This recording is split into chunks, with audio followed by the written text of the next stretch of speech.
Hello student, welcome to my channel. आज की class में मैं आप लोग को डाटा इंटरप्रिटेशन के बारे में बताऊंगा। तो चलो आज का क्लास शुरू करते हैं। तो सबसे पहले देखो, डाटा एनालिसिस होता क्या है। Data analysis is an important aspect of almost every competitive exam today.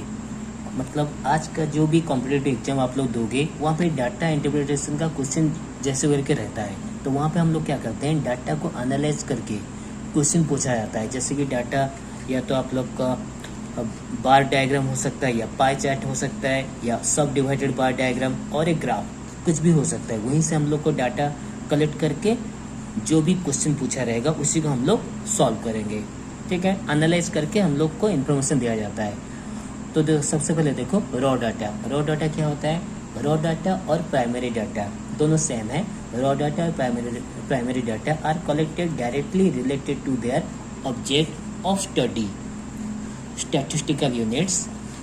When people are the subject of an investigation, we may choose the form of a survey, ठीक है, an observation or an experiment. जैसे कि raw data का example देखो, यहाँ पे देखो, let us consider the marks secured by 20 student of A class. Total mark 500 है, तो 500 से 20 स्टूडेंट कितना मार्क्स लाए? 453, 420, 98, 490, 301। अब देखो ये टोटल 20 स्टूडेंट का ये सिक्योरिंग मार्क है। आउट ऑफ 500 वो लोग इतना मार्क्स सब लाए हैं।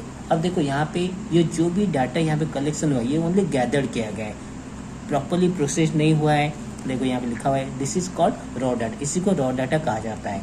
ये ना ही नॉट प्रोसेस्ड है, ओनली गैदरिंग है। इसको बस गैदरिंग करके लिया गया, इसी को हम लोग रॉ डाटा कहते हैं। अब ग्रुप डाटा क्या होता है? Group data are data formed by aggregating individual observation of a variable into groups so that a frequency distribution of these groups serves as a convenient means of summarizing और analyzing the data। इसका मतलब group data जो होता है वो proper analyse होकर रहता है और उसको समरी करके हम लोग समराइजिंग किया जाता है। जैसे कि यहाँ पे देखो one way of arranging the above data. इस ये जो डाटा इसी को अगर हम लोग इस तरह से अरेंज कर सकते हैं, 0 to 100 marks, number of student कितना है? 1 है। 100 to 200 3 student, 200 to 300 4 student, 300 to 400 6 student, 400 to 500 6 student. ठीक है, तो इस तरह से ये प्रॉपर अरेंज किया गया है, तो इसी को हम लोग ग्रुप डाटा कहते हैं। क्लियर? तो यहाँ पे आप लोग इजीली पहचान सकते हो कौन सा स्टूडेंट कहाँ से मतलब कितना मार्क्स लाया है। 200 से 300 स्टूडेंट में 200 से 300 के बीच में मार्क हम लोग का 4 स्टूडेंट लाए हैं। 300 से 400 मार्क्स 6 स्टूडेंट लाए हैं। तो ये प्रॉपर एनालाइज किया गया है। क्लियर? नेक्स्ट आता है बार ग्राफ। बार ग्राफ क्या होता है? A bar graph also called bar chart is a graphical display of data using bars of different height. We can use bar graph to show the relative sizes of many things, such as what type of car people have, how many customers a shop has on different days, and so on. देखो example देखो, ये सब बार दिया हुआ है। दिया study the following graph and answer the question. ये देखो ये crude oil imports by India, यहाँ पे इन लाख बैरल। ठीक है, तो ये क्रूड ऑयल के ईयर्स दिया हुआ है 1990, 91, 92 ऐसे 96 तक गया है। और यहाँ पे जो इन लाख बैरल जो है, पहला 90 में 10 बैरल, 91 में 35 बैरल, 35 लाख बैरल, इस तरह से है। ठीक है, अब ये जो बार ग्राफ का डाटा है इसी को अगर आप लोग एनालाइज करते हो तो क्वेश्चन इस तरह से रहता है, from the bar calculate the sum of crude oil imports in the year 1991 and 1996। अब देखो 91 में कितना है? 35, और 96 में कितना है? यहाँ पे 45, दोनों का ऐड कर दो। 35 प्लस 45 कितना हो गया? 80 lakh barrels. Next question, calculate the average crude oil imports by India during 90 to 96।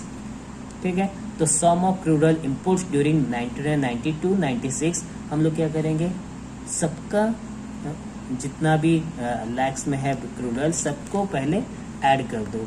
10 plus 35 plus 30 सबको ऐड कर दिए, कितना निकला? 215 लाख बैरल। अब हम लोग को एवरेज निकालना है, तो 215 डिवाइडेड बाय 7 क्योंकि देखो 1 2 3 4 5 6 7 बार है तो यहाँ पे 7 डिवाइड कर दे, जैसे हम लोग एवरेज निकालते हैं तो आए कितना 30.71 लाख बैरल। तो ये सब कुछ हम लोग बार ग्राफ को देख के ही सॉल्व कर रहे हैं। क्लियर। नेक्स्ट क्वेश्चन दिया हुआ, in which year the crude oil import was greater than average import. तो देखो फ्रॉम द अबव एवरेज कितना दिया 30.71 लाख, तो बार ग्राफ में देखो 30 से अबव कहाँ पे है, 96 में है, फिर 93 में है, 93 में 40 है, 96 में 45 है नहीं, तो यहाँ पे हम लोग का आंसर वैसे ही होगा। Hence the year 91, 93, 96 the crude oil import was greater than the average 91, 93, 96. Clear? Next, the following bar graph shows the population of two states A and B in lakh. ये जो बार ग्राफ दिया हुआ है ये population of दो state है। ये जो व्हाइट दिया हुआ स्टेट ए है और जो ब्लैकनिंग है वो स्टेट बी है। ठीक है, पॉपुलेशन ऑफ टू स्टेट। तो उसी एज बार ग्राफ को अगर हम लोग एनालाइज करेंगे और ये सब क्वेश्चन हम लोग सॉल्व कर सकते हैं। तो देखो approximately what is the average population of state A for all the given year. तो total population of state A कितना दिया हुआ है 410 लैक्स।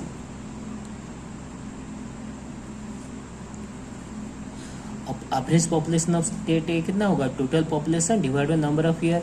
तो टोटल पॉपुलेशन यहाँ पे 410 डिवाइडेड बाय 7 आए कितना 58.57 लैक्स। क्लियर। नेक्स्ट, तो ये अप्रोक्सीमेटली 59 लैक्स हो जाएगा। ठीक है। Next question, what is the ratio of the total population of state A for the year 2001, 2, 3 together to the population of state B for 2005, 6 and 7 together. ठीक है, यहाँ पे रेशियो पूछा है। पहले स्टेट ए का पॉपुलेशन जो है, स्टेट ए का पॉपुलेशन ऐड करो यहाँ पे H2 में, तो 40 प्लस 45 प्लस 60। ठीक है, 1, 2, 3 2001, 2002, 2003 का 40 प्लस 45 प्लस 60। H2 और स्टेट बी का 80 प्लस 90 प्लस 100 तो आया कितना 145:270। रेशियो निकाल दो, आ जाएगा 29:54। क्लियर। दोनों स्टेट का रेशियो निकला 29:54। Next, what is the percentage rise in population of state B from the year 2003 to 2004। तो परसेंटेज चेंज हम लोग को पता है formula, change in value divide by reference value into 100। तो ये परसेंटेज चेंज है, तो चेंज इन वैल्यू हम लोग निकाल सकते हैं 70 माइनस 60 होल डिवाइडेड बाय कितना होगा 60 into 100। Change in value 70 minus 60 into 100 तो आया कितना 16.66%। क्योंकि यहाँ पे 2003, 2004 दिया हुआ है। 2003 का है कितना 60 और 2004 का 70।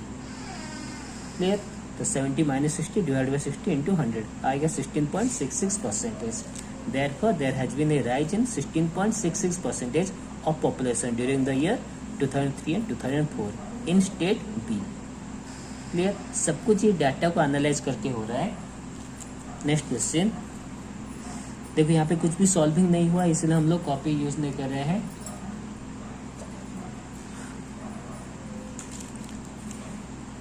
The bar graph given below shows the foreign exchange reserves of a country। ठीक है, इन मिलियन यूएस डॉलर। ठीक है, फ्रॉम 91 टू 92 टू 98 टू 100 मतलब 1999। अब देखो यहाँ पे ये दे दिया है foreign exchange reserves of a country in million दिया हुआ है और यहाँ पे ईयर दिया हुआ है। ये हम लोग का बार ग्राफ है। अब इसी बार ग्राफ को एनालाइज करोगे और क्वेश्चन को हम लोग को सॉल्व करना, जो भी क्वेश्चन दिया हुआ है। तो सबसे पहला क्वेश्चन दिया हुआ है, calculate the average foreign reserves of the country from 91 to 92, 98 to 99। तो sum foreign reserves of country 91 to 92 ये हो गया, इसको ऐड कर दो। इन मिलियन आ गया कितना 27840 मिलियन यूएस डॉलर। ठीक है, टोटल हम लोग ऐड कर दिए। अब एवरेज कितना होगा, सम डिवाइडेड बाय 8। तो सम इतना निकला 27840 डिवाइडेड बाय 8 कर दो 3480 million US dollar. The foreign ये हो गया 3480। ठीक है, average foreign reserves. Second question दिया हुआ the foreign exchange reserves in 1997 to 98 where how many times that in 94 to 95। तो रिक्वायर्ड रेशियो 97-98 का 5040 और फॉरेन एक्सचेंज 94-95 का 3360। रेशियो निकाल दो, आ जाएगा कितना 1.5। Clear. Next number C question, what was the percentage increase in foreign exchange reserves in 1997-98 over 93-94। तो 97-98 का 5040 है और 93-94 का 2520। अब इंक्रीज कितना हो रहा है, ग्रेटर देन से माइनस कर दो, स्मॉलर देन आ गया 2520 और परसेंटेज इंक्रीज हो जाएगा 2520 डिवाइड बाई 2520 इंटू 100, आगे कितना 100%। ये सब कुछ हम लोग ये बार को देख के, जो बार ग्राफ दिया हुआ है इसी को देख के हम लोग सॉल्व किए। जो भी याद रहेगा उसका हम लोग यहाँ पे बार ग्राफ देखेंगे, उस हिसाब से हम लोग क्वेश्चन का आंसर निकाल सकते हैं। तो यहाँ पे देखो बस बार ग्राफ मतलब डाटा को यूज करना है, एनालाइज करना है और हम लोग जो भी क्वेश्चन दिया रहेगा उसी को सॉल्व कर सकते हैं। तो आज के लिए बस इतना ही, मिलते हैं नेक्स्ट क्लास में। Thank you.